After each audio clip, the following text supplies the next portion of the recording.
Bonjour, cette interview est assez particulière parce que j'ai interviewé Brigitte Pietrzak il y a quelques semaines. Et vous savez que la semaine dernière, elle s'est envolée dans le monde de l'invisible et des on-gods qu'elle côtoyait depuis des années.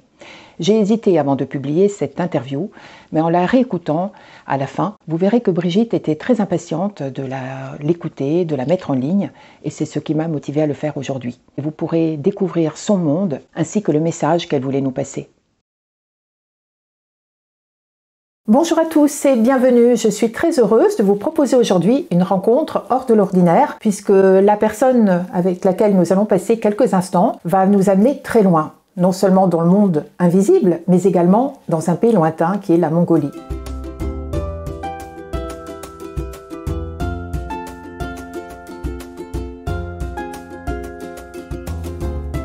Bonjour Brigitte. Bonjour Olivia, ravie d'être avec vous ce soir. Moi aussi, je suis vraiment ravie de vous avoir avec moi et surtout avec nous pour partager vos expériences. L'objectif de cette interview, le premier objectif était celui de présenter votre dernier ouvrage, Ciel blanc, ciel noir, que j'ai beaucoup aimé, qui va, à mon avis, me servir de fil directeur pour peut-être élargir un petit peu nos thèmes d'aujourd'hui. Tout d'abord, je voulais vous présenter en quelques mots très brièvement. Pour ceux qui ne vous connaissent pas encore, vous êtes aujourd'hui chamane, mais rien ne vous portait forcément dans cette direction-là, puisque adolescente, il est vrai, vous aviez quand même certains ressentis physiques, vous étiez attirée par les tarots, vous avez une quête spirituelle qui s'est accentuée avec des connaissances dans le bouddhisme, avant de vous orienter vers le chamanisme, qui est arrivé relativement tard dans votre vie, à 49 ans. En fait, c'est le chamanisme qui est venu me chercher. Mais c'est pas une fin en soi. Hein. Je dirais, à supposer qu'il y a une fin en soi, c'est le lien avec l'invisible le plus important, quelle que soit la forme. Par rapport aux bribes que j'ai eues de votre vie, donc vous êtes plutôt d'un tempérament artistique, musique, oui, peinture, et peut-être c'est la musique qui a été le lien aussi avec le chamanisme. On va en parler un petit peu plus tard. Vous avez donc écrit plusieurs ouvrages, et vous avez également d'ailleurs créé l'oracle de la chamane, que j'ai présenté en vidéo et qui est un oracle assez puissant. Vous pouvez retrouver dans le lien qui s'affiche là-haut. Mais on en parlera également tout à l'heure. Ce que je voulais vous poser tout d'abord comme question, justement, vous avez évoqué tout à l'heure que ce n'est pas vous qui êtes allé vers le chamanisme, puisque chaman, on le naît, mais on ne le devient pas. Et ça, je crois que c'est un message très important que vous pouvez passer aujourd'hui à toutes les personnes qui souhaitent devenir chaman. Oui, en fait, à 49 ans, Nketouya la chamane, j'allais dire, est venue me chercher de l'invisible au visible. À l'évocation de son nom, j'ai eu la certitude que je devais la rejoindre, quels que soient les moyens, parce qu'il y avait quand même 7000 kilomètres. Je ne savais pas où exactement elle était, puisqu'elle se trouve au nord de la Mongolie, près du lac Kouvskol, pratiquement à la frontière russe. Et donc, cette espèce d'évidence, de certitude en moi, m'a conduit dans cette aventure. Et ça, c'était donc en 2012. Parce que vous dites le nom de... Je n'arrive jamais à le prononcer. Nketouya. Voilà, ce nom vous a appelé. Bon, il n'est pas venu par hasard. Donc, il est venu, entre autres, en effet, dans les livres de Corinne Sombrin et de Laetitia Merli. Mais la force de l'appel, ensuite, c'est comme si j'avais été captée, attirée, appelée. J'aime bien dire que j'ai eu la force de l'appel qui m'a conduit jusqu'à Nketouya et jusqu'en Mongolie. Parce que c'est ça qui m'épate à chaque fois, parce que ce n'est pas forcément un pays touristique, un pays facile d'accès, il y a le barrage linguistique. C'est fou le fait qu'une occidentale, une européenne parte comme ça dans un pays dont on ignore tout. Mais ça, c'est l'esprit rationnel, en effet. Mais par rapport à... Vous savez, c'est un peu comme quand une histoire d'amour vient vous chercher, quoi. La raison, on la laisse complètement de côté et on se laisse prendre par le cœur, je dirais. Donc, à partir de là, la logistique et les moyens d'y arriver, c'est venu après, mais avec au fond de moi la certitude que j'allais trouver des solutions. Et que c'était votre place. Voilà, que c'était ma place, complètement. Alors, si nous devions donner une définition du chaman. Alors, on va dire que le chaman, c'est un intermédiaire entre le monde du visible et de l'invisible, avec cette faculté d'aller chercher dans l'invisible, avec l'aide de ses esprits alliés, un surcroît de ressources pour faire des réparations auprès des humains. Donc, en l'occurrence, auprès des patients qui viennent voir la chamane. Et à partir de là, donc, il y a donc un dialogue qui s'instaure, je dirais une relation d'entraide entre les esprits alliés qui viennent à nous, parce que ce sont toujours les esprits qui choisissent de venir à nous et non pas l'inverse. Et puis les patients qui viennent à nous aussi. Bon, comme on dit, j'aime bien cette phrase, le chaman a cette faculté de faire passer du désordre à l'ordre. Ce sont les maîtres du désordre. Parce que dans la définition que vous venez de nous donner, il y a plusieurs choses qui m'interpellent. Alors tout d'abord, la réparation. Parce que dans votre livre, vous l'évoquez énormément, très souvent. Oui, parce que c'est un mot qui est employé très souvent en Mongolie. Alors la réparation de quoi, justement? Alors, la réparation d'un désordre, qui peut être de toutes sortes, qui peut être une maladie, qui peut être un manque, ça peut prendre différentes formes. Et à partir de là, le chaman va aller chercher justement un surcroît de ressources pour pallier à ce manque et à ce désordre. Il y a également autre chose que vous avez évoqué, c'est le fait que ce sont donc... Alors tout d'abord, il n'y a pas d'animaux totems en Mongolie, c'est important, voilà. Disons que les esprits alliés arrivent selon les besoins. Voilà, chacun en fonction de sa particularité et de ce qu'il peut apporter pour aider. C'est ça, absolument. On va en parler tout à l'heure. Il y a également cette notion de, quand vous dites réparation, vous évoquez l'énergie. Oui. C'est-à-dire que l'énergie, vous parlez beaucoup d'ailleurs de fluidité, de fluide. Donc l'énergie est comme un fluide qui ne doit pas rencontrer d'obstacles pour qu'il n'y ait pas de dysfonctionnement et qu'il n'y ait pas de problème ni dans l'âme ni dans le corps. Et donc vous êtes là aussi justement pour rétablir cet équilibre. C'est comme si vous étiez une sorte de canal qui permet que l'énergie de la source et de ses intermédiaires vous incorpore et que vous puissiez la transmettre justement aux autres qui viennent vous voir, à vos patients en l'occurrence. Dans cette relation d'aide, on est à plusieurs. Vous voyez, il y a une espèce de participation entre les esprits, j'aime bien dire la source, les esprits, le chaman, et puis les participants qui doivent aussi se prêter et accueillir ces nouvelles ressources. Ils ont le choix. Comme je dis, vous avez vu dans mon livre, ça revient souvent, cette question, êtes-vous prêt à abandonner votre souffrance? Exactement.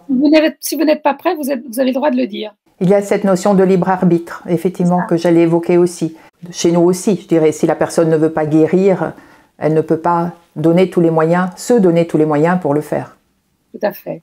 Et vos alliés ne pourront pas aller contre le désir de la personne. C'est ça.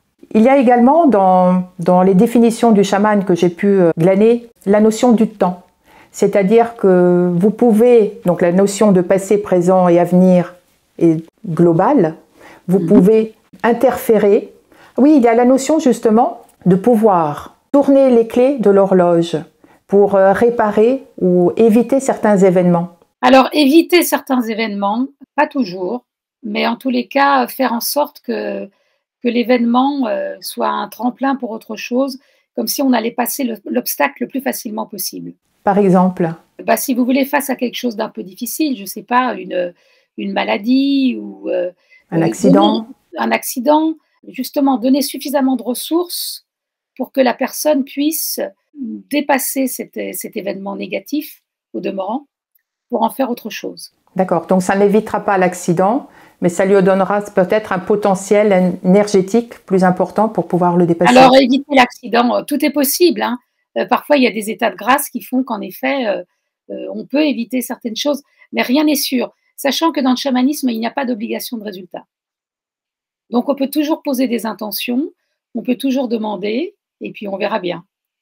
Ça, c'est parfois difficile à expliquer aux gens, c'est-à-dire, eux, il y a une espèce toujours d'assimilation à chamanisme, magie, pouvoir. Mais en fait, c'est plus un état de reliance qui fait qu'on va faire confiance aux esprits et voir comment, en fait, on va traverser les choses. D'ailleurs, vous expliquez également très bien que le chaman n'a pas de super pouvoir. Ce sont les esprits, les alliés qui travaillent, qui font. Mais on va dire le chaman, c'est une coquille vide. Il incorpore des esprits, il incorpore des forces, mais au demeurant, qu'est-ce qui compte? C'est sa reliance. Nous parlions des esprits, des alliés. Dans votre livre, il est vrai que ça donne une idée, une image complètement différente de ce que l'on peut imaginer. Et c'est très très bien écrit, c'est très parlant, c'est très imagé. Par exemple, l'aigle royal qui va avec son bec dénouer des nœuds, un blocage. Parce qu'en fait, ça c'est... Moi, je n'ai pas voulu manier les concepts, J'ai voulu m'appuyer uniquement sur mes expériences. Donc c'est peut-être ça qui donne un sentiment aussi de simplicité et de clarté, parce que si vous voulez, toute la démarche intellectuelle, j'ai voulu l'alléger au maximum, en m'appuyant justement sur les différentes expériences que j'avais faites avec ces esprits alliés et comment ils sont venus à ma rencontre. C'est ça qui rend le livre très, très concret et très vivant. Parce qu'on n'a aucune idée quand on pense à un aigle royal, effectivement, c'est la connaissance, c'est la sagesse, il survole tout. Et on se dit, tiens, avec son bec, il est vrai qu'il peut être très utile. Vous évoquez l'archer qui fait un avec sa cible. C'est ça. C'est vraiment très, très étonnant. Vous parlez également de l'ange des bibliothèques, de la bibliothèque. C'est ça, et lui, il a une qualité de silence et de possibilité de vous emmener très loin dans cette reliance, dans le silence, dans un état de grâce, qui vous permet de transcender justement toutes ces choses qui pourraient vous perturber. Et il y a également aussi le couple, le loup blanc et le loup noir. Alors lui, le couple du loup blanc et du loup noir, ce couple m'a donné le sens de ma marche lors de ma première cérémonie chamanique. C'est eux, en quelque sorte, qui m'ont montré le pas. Donc on ne s'attend pas forcément à voir le loup comme un animal ou un esprit protecteur, soignant, qui est très patient, qui attend le bon moment. Il est vrai que ça déstabilise complètement par rapport à l'image que nous pouvons avoir de certains des animaux qui sont cités, qui prennent une autre tournure. Comme je vous dis, une fois encore, ça s'appuie sur mon expérience. Donc ça a quelque chose d'unique, l'expérience. Et enfin, je voulais évoquer l'esprit de l'eau, qui est plutôt turbulent, dans le sens, il y a cette idée de mensonge, de fuite, de peut-être quelque chose de pas très clair, d'accident. Disons qu'il est imprévisible, donc il peut être assez déroutant, l'esprit de l'eau. On ne peut pas l'attraper. Non, ça c'est ce que vous dites. En revanche, il y a également alors aussi quelques notions qui sont très intéressantes dans ce livre, et après on reviendra sur le choix du titre. Vous parlez du taux vibratoire. Alors cela est très intéressant évidemment, puisque vous donnez à la pensée, à la parole, à l'intention énormément d'importance, puisque c'est l'intention, même par la pensée, on a un taux vibratoire qui va évoluer et qui peut changer les choses. Oui. Alors là encore, c'est la qualité de reliance, c'est la façon dont j'aime bien cette image qui m'a été donnée en canalisation, recevoir en creux. Donc à partir de là, vous êtes un peu comme une coquille vide et en même temps présente, ça c'est important. Et vous êtes un canal, vous recevez. C'est pourquoi vous dites que le chaman est un réceptacle. C'est ça, avant tout. Il a cette faculté d'incorporation. Et lorsque on parle de cette sorte de poids qui est généré par la pensée et l'intention, vous dites également que ça peut se transmettre. Donc c'est quelque chose, on revient dans le transgénérationnel, que vous pouvez dénouer aujourd'hui un nœud qui a été peut-être fait... Oui, parce que la notion de personne, on la dépasse dans le chamanisme. C'est comme si quelque part vous avez des fils qui sont noués, un espèce d'égrégore, et vous avez la faculté quelque part de tirer le fil pour dénouer parfois sur plusieurs générations ce qui a fait obstacle. Parce qu'en évoquant le transgénérationnel, je pense à la naissance, au bébé, et vous indiquez bien, je confonds peut-être les deux livres, vos deux derniers livres, mais que le nourrisson choisit le père et la mère en fonction de l'expérience qu'il veut vivre. Ça, c'est dans le dernier, dans Voyage chamanique et rencontres remarquables. On revient aussi sur certains éléments qui ont été peut-être validés par d'autres sources, mais qui sont validés par vous aussi. C'est intéressant de se désapproprier justement de tout sens, je dirais, de la possession personnelle par rapport aux choses, et de voir beaucoup plus large. Et se rendre compte que la naissance des choses ou des nœuds, elle nous dépasse, elle va parfois beaucoup plus loin.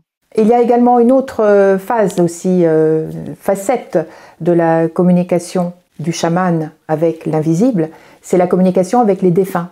Oui. Finalement, on pourrait dire, vous êtes une sorte de passeuse d'âme, oui, même si ce terme ne me plaît pas forcément, parce que vous accompagnez aussi les défunts à couper leur fil rouge, oui, vous l'appelez, ou le fil d'argent. Chaman, en effet. Quand un défunt, quelque part, a du mal à quitter cette terre et quelque part s'accroche, le chaman a la faculté de couper le fil et de l'accompagner justement pour faire ce basculement. Le chaman, finalement, a énormément de facettes. D'attribution. Il y a également la transe que je voulais évoquer avec vous. Parce que la transe n'est pas du tout comme la transe qu'on peut imaginer en Occident. Donc, je vous laisse la définir. On imagine beaucoup de choses en Occident. C'est-à-dire qu'on imagine la gesticulation, on imagine la perte de connaissance, Alors qu'en Mongolie, déjà, on apprend que le mot trans n'existe pas. On parle de descente, justement, de d'incorporation. Et que ce qui est important, c'est de rester le plus conscient possible pour recevoir la parole des esprits. Donc, en fait, la transe n'a rien d'obligatoire et n'est pas la garantie d'un rituel réussi. Parce que, justement, vous dites, vous êtes un canal, donc vous recevez, vous, les ongodes. Oui, d'ailleurs, oui. La prononciation, pardon, comment avez-vous dit? Je veux dire, c'est un synonyme d'esprit pour les Mongols. Ongod. Qui sont représentés dans les cartes. J'en ai représenté que 13, mais bon, il y en a. Certains sont représentés, effectivement, pour qui est intéressé éventuellement par le jeu, l'ange de la bibliothèque dont on parlait tout à l'heure. Parmi les spécificités des chamans, vous avez un médaillon qui est un peu une sorte de, comment dire, reconnaissance et une protection. On peut dire ça. Et aussi une espèce de porte d'entrée vers l'invisible. Un toli. Qui ne vous quitte jamais, je crois. C'est ça, complètement. Et qui m'a été transmis, qui m'a été donné par mon initiatrice, à savoir par Enketuya. Est-ce que vous pouvez être l'initiatrice de quelqu'un? Est-ce que cela se transmet peu à peu? Parce que je me posais la question, on a beaucoup entendu parler du chamanisme en Amérique latine, il y a de nombreuses années, en Amérique, aux États-Unis, après en Asie. Mais finalement, le chamanisme mongol est un petit peu, venu à la surface il y a quelques années. Et j'ai l'impression qu'il y a comme une sorte de remue, ça remue beaucoup, ça attire, ça bouge, comme si on voulait dire ne nous oubliez pas, on a des choses à transmettre, on est là aussi. Est-ce une impression? D'autant plus que le chamanisme mongol est à la source des chamanismes. Donc le chamanisme sibérien, c'est un chamanisme, on va dire, premier, en quelque sorte. Qui est de moins en moins nombreux aussi. Il y a de moins en moins de personnes maintenant qui... Chaman? En Mongolie. Oui. Donc c'est comme un SOS en disant on veut transmettre. C'est ça, tout à fait. Donc vous pourriez être une initiatrice aujourd'hui, vous? Oui, bien sûr. J'ai cette faculté de reconnaissance. Mais c'est toujours très délicat, d'autant plus qu'après, vous ne savez pas en Occident comment les gens vont récupérer ça. Donc ça, c'est à utiliser avec parcimonie. Comme je dis, il ne faut pas se faire plus mongol que les Mongols. C'est pourquoi au début j'avais commencé en disant que c'était important de bien spécifier qu'on a été chaman et qu'on ne le devient pas. Après, surtout des petits stages d'un jour, 2 jours ou de 2 week-ends. C'est ça. Vous avez également évoqué la couleur noire, le noir. Le noir qui vous permet de mieux voir. Oui, parce que le masque du chaman vous obstrue vraiment la vue. Et à partir de là, vous pouvez commencer votre voyage chamanique. La notion de noir, elle n'est pas négative en soi. Ça vous permet de mieux vous concentrer aussi. C'est ça. De percevoir.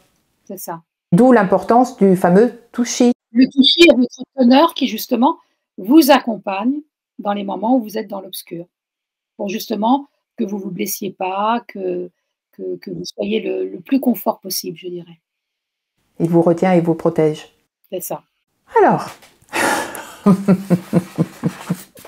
j'aime bien aussi la qualité de silence parce que, en fait, il y a beaucoup de... Comme je parle beaucoup de reliance, c'est bien, je trouve, que les gens goûtent justement ces moments où c'est simplement la présence. Quand on parle trop en Mongolie, la chamane, elle dit blablabla, blablabla. Sous-entendu, dépose ta tête. Est-ce que vous parlez un peu le mongol depuis le temps? Quelques mots simplement. Non, j'ai une traductrice attitrée. Et lorsque vous avez appris certains, je ne sais pas si on peut appeler cela des rituels, quand vous êtes canal et que vous transmettez, oui, ou vous dites peut-être des choses, des mots, des expressions, est-ce que c'est en mongol, c'est en français, c'est...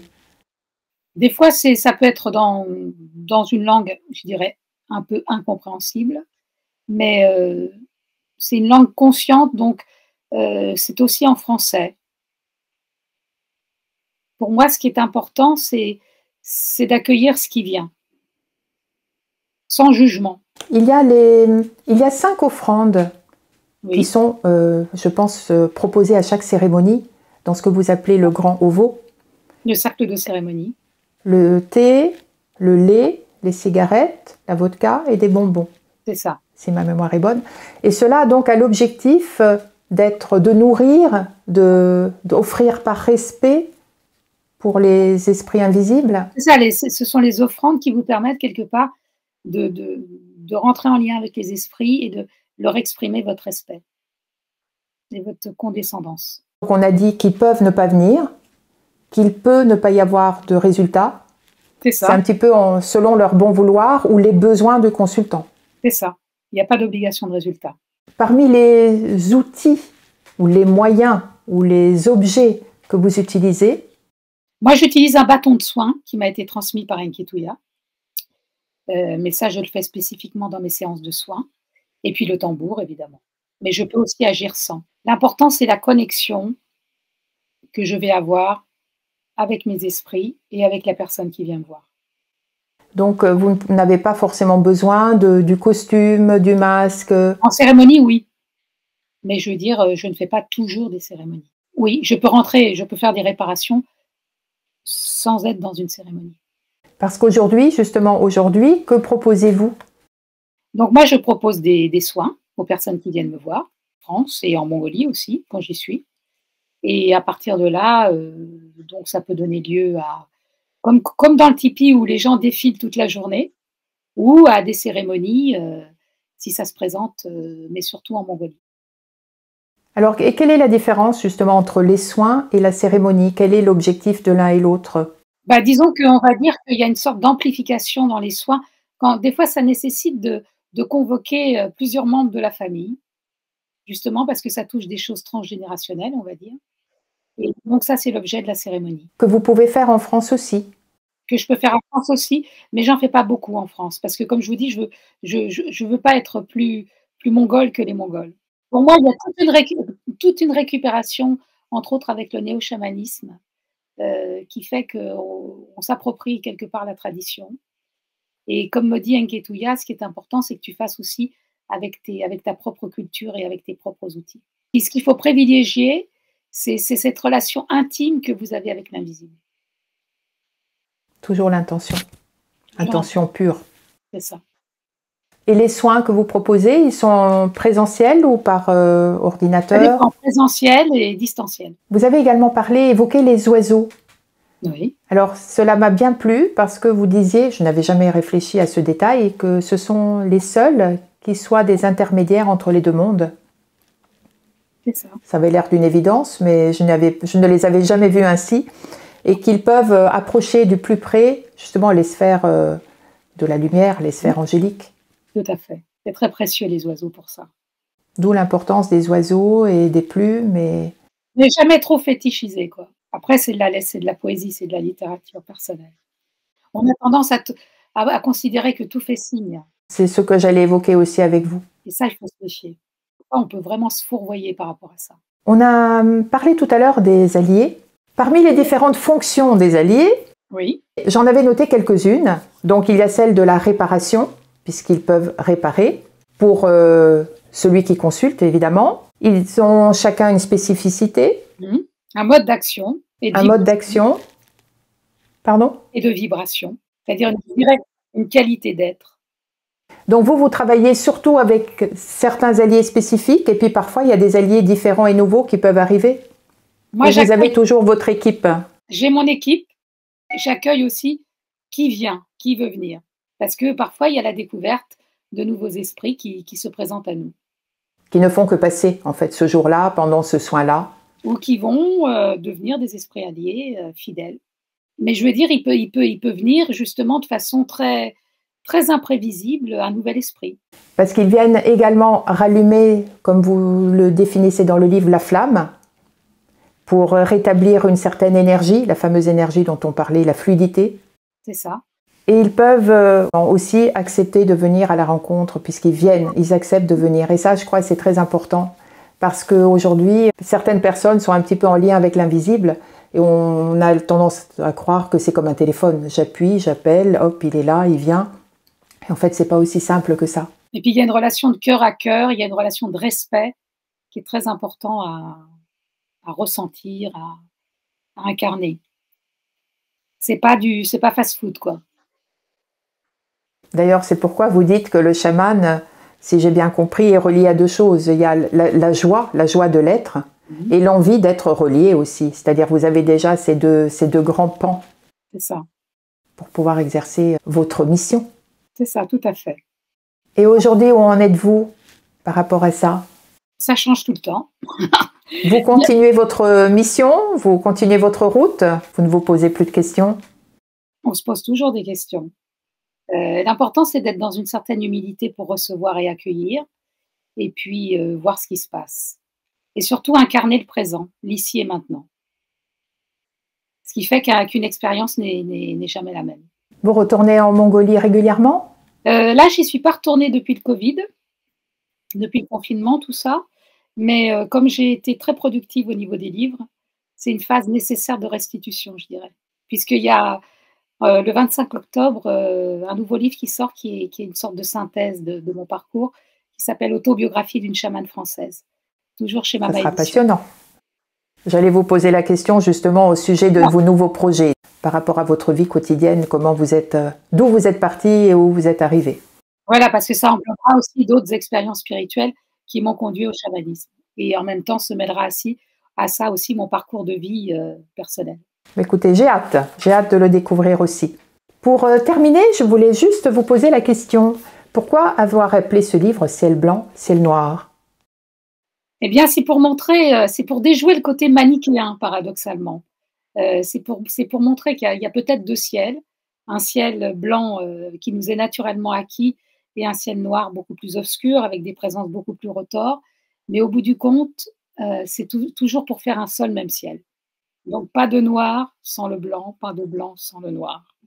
Pas de lumière sans les ténèbres, et voilà. Cela évoque également aussi les alliés, parce que les alliés peuvent appartenir à la lumière et peuvent appartenir aux ténèbres, dirais-je. Ou aux deux. Oui, parce que justement dans votre livre, dans ce livre justement, vous évoquez des alliés entre guillemets plutôt ténèbres qui peuvent exceptionnellement, va-t-on dire, aider. C'est ça. Et se convertir, comme je dis, et se tourner du côté de la lumière. C'est important de ressentir, et ça les Mongols vous font bien ressentir, comme quoi rien n'est jamais, tout peut être tout le temps changeant. Tout à fait. Vous n'avez jamais eu peur? Non. Il n'y a pas eu des expériences un peu qui ont pu vous faire peur? Personnellement, non. J'ai eu la chance d'être toujours dans des expériences qui m'ont encouragée à continuer. On n'est pas dans le spiritisme, hein. Parce que tout cela, en fait, ce sont des images mentales très fortes que vous ressentez. Il y a le ressenti après, physique aussi. Mais si vous voulez, ce monde de l'invisible, c'est quelque chose que je connais depuis toujours, depuis que je suis née. Donc en soi, ça m'a jamais étonnée, je dirais. Moi, ce que j'ai envie, c'est de servir avant tout. Donc, ce qui m'importe, c'est d'être dans cette, autant que cela est possible, d'être le plus humble possible pour être cette espèce de coquille vide pour pouvoir justement recevoir, accueillir et servir. Bah écoutez, c'est ce que vous faites, je pense déjà, à travers vos livres. En ce qui me concerne, je découvre à chaque fois un domaine qui me passionne et que j'ignorais vraiment complètement. Et j'ai trouvé cela vraiment passionnant. Merci. Alors j'espère que nous aurons pu répondre aux quelques questions des personnes qui nous écoutent et que peut-être ça leur a donné envie aussi de plonger dans votre univers. Avec joie. Parce que les gens attendent toujours des choses extraordinaires, mais en fait, les esprits nous ramènent à beaucoup de simplicité.